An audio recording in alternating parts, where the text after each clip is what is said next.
then, tiniming na rin nila na mag-pitch din sila sa akin. Sabi nila, parang yun yung deal. Pitch ako sa kanila, mag-pitch din sila sa akin. They actually like the film that I pitched. Yes. So, that's one. And then, I listened to them. They pitched a new movie and then itong series na lang in their fields. Like, oh, okay na. Who's gonna be there at that time? You know, wala akong idea kung sino yung cast. It was Jody, and then Janine, and then Julina's name came after, and then of course Tito Edu, Maricel, and then Albert, like Miss Nota De Leon was gonna be there. I was like, oh, this is super great casting, oh, ito Also, you have two options, kasi alam nila ayoko mag-teleserye. Wala na, kumbaga parang graduate na ako eh. So, and my plan was to do a lot of, like, I've come back was to be filmed. So, sabi nila, meron kang book ends 2 weeks here and 2 weeks. So, yeah, it's okay, anong magiging role ko? Ikaw yung manggugulo sa kanilang lahat. I was like, yeah, I like that! So, ganun. And then, as I read the script, and then, sinisip ko yung story, 2 weeks before actual photography ng project, I called up and I told my management, I said, tell them that I want to do the whole thing, the whole show, because I really want to, mabibitin ako dito. You know, if I'm going to do this, might as well do the whole thing. Let's just move the shooting schedule ng ibang mga gagawin natin. Sige na. And then, the rest is this journey that they talked about. I did not regret, you know, a single bit. I was just super happy with Tyron. How do you want the viewers to remember Lavender? I guess, tough question. I guess it's up to the showmakers and runners to really give that the real answer. But for me, I guess, I see it as a really brave show. Given you know, if you were given more, you know, time and everything, resources and stuff, you could have done so much more with the show. It was really hard to balance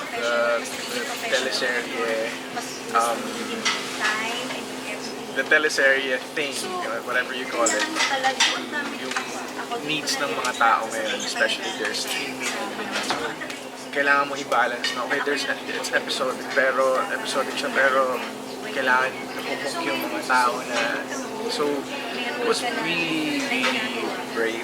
I wanted to remember the show as Jody's first, you know, offbeat kind of role, Janine's first unexpected kontrabida role, di ba? My first red flag role, di ba? Julina's first super dramatic, ano. So I wanted to remember also that this is a show that had great casting. Moments during the taping na challenge ka kasi sobrang happy mo lang, tapos intense yung mga gagawin ko rin. I'm always happy on the set. I'm such a joy to work with. Masaya ako sa set palagi. That's me. And if I'm not having fun on the set, then that's the end. So, I'm either gonna ask people na my character or something, siguro kung di ako, but I'm really very happy. That never happened to me. But, I guess the challenge lang was kasi it actually, for me, medyo na-challenge ako sa preparation time for action. Of course, for me, I wanted to be perfect. But we were, syempre may hinahabol kami yung schedule na. So we could have done better action scenes pa, or you know, more time to prepare for. But then again, it's just me in my head. Medyo na konti because, you know, the show naman is more drama than action. It's not like Cell Block, the one that I finished before this, na talagang, you know, action-packed talaga siya, dahil bakbakan, and then talagang prepared for the action scenes. So, yeah, some challenges were the travel from Manila papunta ng Tagaytay every other day. So, kalog na kalog talaga kami, hilong-hilo kami, especially the girls. everything else, okay lang, ganun talaga. Ganun talaga yung shoot. Hindi ko alam kung ano yung tinutukoy ni Jody. Siguro yung mga ibang ulam namin, ganun. Baka hindi nila gusto ko. Eh, kung sa dami ng mga maganda mong scene doon, ano yung pinaka nagustuhan mo or for you, yung pinaka unforgettable? Beginning and end. The beginning and end. Because the beginning scene, the beginning part of the show was the one that was actually like really naka-embed sa isip ko kung ano yung nangyayari sa kanya. And then the first ones kasi, especially yung scenes namin kay Jody, na I had to break her heart kay Jasmine because something had to be done, like something life-changing had to be done, not in a good way. And then that would cause all, yun na yung talagang simula ng gulo ng lahat from, you know, Jasmine's life, Iris's life, di ba, parang ganun, and then my life, you know, trying to escape that world. So parang for me, building that world was so much fun. I was like, yeah, you know, I'm gonna cause chaos and kaguluhan. And then the middle part was just, okay, of course, this is, you know, there's a part na nawala pa ako. But the last part also was more of, ito na yung combination, ito na, how do I fix everything that I've done? Yun yung journey ni Tyrone. Paano niya ayusin yung kay Jasmine? Paano niya ayusin yung Iris? So we had, one of my favorite scenes with Iris was dun sa cliff, yung babarilin niya ako kasi bumalik yung character ko. Paparilin niya si Tyrone na papatayin niya na si Tyrone because sinira yung buhay ko. And then, in contrast to that, the scene with Jody dun sa may bundok din, bundok-bundok, na nasa atok kami, when I told her that wala naman talaga tayo eh. And gano'n, those two scenes were like really, talagang iba, talagang yung contrast, ang kapal-kapal.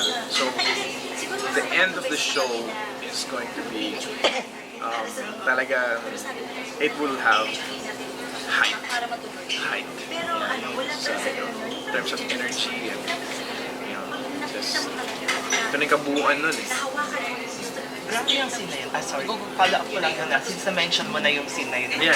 scene na yun, parang sobrang subtle lang yan, quiet yan, tapos biglang may sampalang malakas.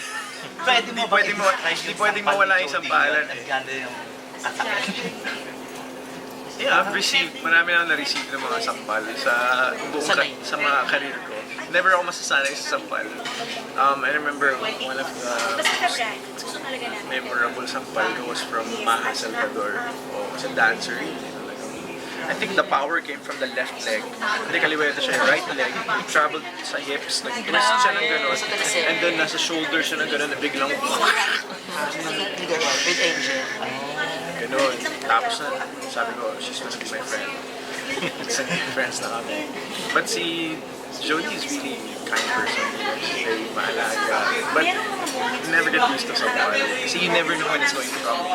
I never tell them on this, in this word, cha-cha, bitaw na. But subtlety was always the key for me. Especially for this show. When I started as a young actor, pag-ganon ako ng pag-ganon. I had to learn how to like be more like little, up to like wala na. Subtlety is like, you have to master that. Mahirap gawin sa soap. Because it's soap. How do you do that, diba? So over the years, you kind of have to like, hanapin mo talaga yun. So, you have to prepare. You have to know your character very well. This being on Netflix, lalo na hawak yung reach. Alam natin, kilala ka na nga sa Asia. Yeah. Diba? Kaya na kaya. So ano yung memorable experience ko ba about? Yeah, Africa. Malaysia, Africa. Before social media. Gusto mo yun? Dinosaur. Before social media, there were dinosaurs. Then, Africa, I got invited to Ghana. I landed in Ghana. This is in East Africa. East or North? Sorry, East. Anyway, Google na lang natin muna. Ako sigurado. Alam ko East Africa siya. Ghana. And then I was invited to sing. And I land, I get to the airport, they were shouting, "Andiyan na! Christian! Christian! Andiyan na!" Wow! Sino tumatawag sa akin? Diba? Mga brothers natin African. So, hinahabol nila ako sa ano. So, oh my God! So they really loved the show. Malaysia, pangako sa'yo was phenomenal. And then of course, it opened the doors for other, other shows. And of course, may shows namin dati. So I was known in these areas, and I'm so excited for them to see the change and how we progressed as show creators and as Filipinos, because isa tayo talaga sa pinakamagaling. So there's pride for me na okay, babalik na kami, ito na kami ulit. So hopefully umabot na Naisip ko lang, kanina sabi mo kasi parang pag-graduate ka ng teleserye. Ngayon ba nagbago? Now naman, it's more, there's a show that was offered sa amin ni Janine. And they announced it in Araneta without us knowing. Like, oh, we have a show. No, it was actually offered to us, but we didn't know that they were going to announce it in Araneta. So I guess, people really, like the chemistry between us. May following. I know. I mean, all of this was just for show. You know what I mean? Hindi na. Diba? But, iba na kasi ngayon eh. Parang with that, one factor would be we did to work with most of them, especially with Janine, because lagi lang kami nag-aaway doon. So, one factor would be, sure, yes, diba? Second would be, it's going to be with people I respect so much, who I haven't worked in so many years. These are people behind the camera, the directors, the writers, and the creators of the show, okay? And it's going to be shorter, so it's not going to intrude naman sa mga plans ko for this year. Plans meaning like my films and music for this year. But that's what I learned. Never say never. One off, my door is going to be open, half open to it. But I'm going to do a lot more. How are you and Janine now compared to when you were starting the show? It's medyo, we're on a very fresh and fun kind of territory since we got to know each other during, before kami nagsimula. Mga kapamilya, last 2 minutes. Sa PBA pala tayo. Okay. So, reminder, Jericho masyado madaldal. And then, we shot and we got to know each other as actors and as artists, and we really worked together on and off cam. Okay kami dalawa. And so now it's like tapos na yung show, the holidays arrive, and then now it's a new year. We're like sharing dreams and what do you plan for this year and what do you want to do this year. So the dynamic ngayon is different, but we really still long to, parang bitin pa talaga kami. Let's work on that one. So I said, hey, I'm gonna look for stories for you and I to work on, diba? So like ganun. Last 1 minute. So, Echo Oh. kasintahan na ba? Label pa. May label. Oo naman. Oo. Sa baba. Gusto ko yung label eh. Label. Asan naman si Janine? Tanungin ko muna si Janine kung tanungin ko muna siya kung anong statement niya. As a gentleman. Pero kami ka? Oo, gaya na sinabi tayo nila yung gaya. Tagay manggagaling siya sa Hindi! Girlfriend daw ba kita? Hindi, Ang kasintahan! So, ano ba? Tanungin muna natin si Janine na But we're really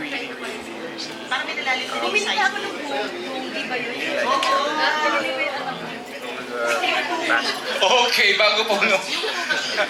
Nag 2 minutes umabot na. Sorry guys ha. Sorry, hindi ko na bitawan. Pare, very basketball. Thank you so much. Big foul. Thanks guys. Ganda ng new hair. Ayun, yun sa It's just, no, I have a habit of like, kinakalbo ko yung sarili ko eh. So I asked, bagay. ha? Sarili mo lang, ikaw kung Patulong lang ako sa kanya, kalbuhin niya. Kasi si Tyrone, hawak ko na. By Tyrone, siya rin nagpagupet, di ba? Parang ganun. It's a habit of us to like actors to like just really release and ano. And I'm back to my nail thing. Ikaw lang nag-ano. Hindi, sa I Do Nails to, sumama ako sa kanya, nagpa-foot spa. Tapos wala akong magawa. Sige. So, partner yun. Paki-green. Business na yun. I Do Nails, yes. Technical foul. I'm a very supportive. Picture I'm a very supportive friend. Picture lang kami. Teka, ayun. Isa pa. Pakita mo yung nail mo. Nasa yung nail mo. Yun. Okay.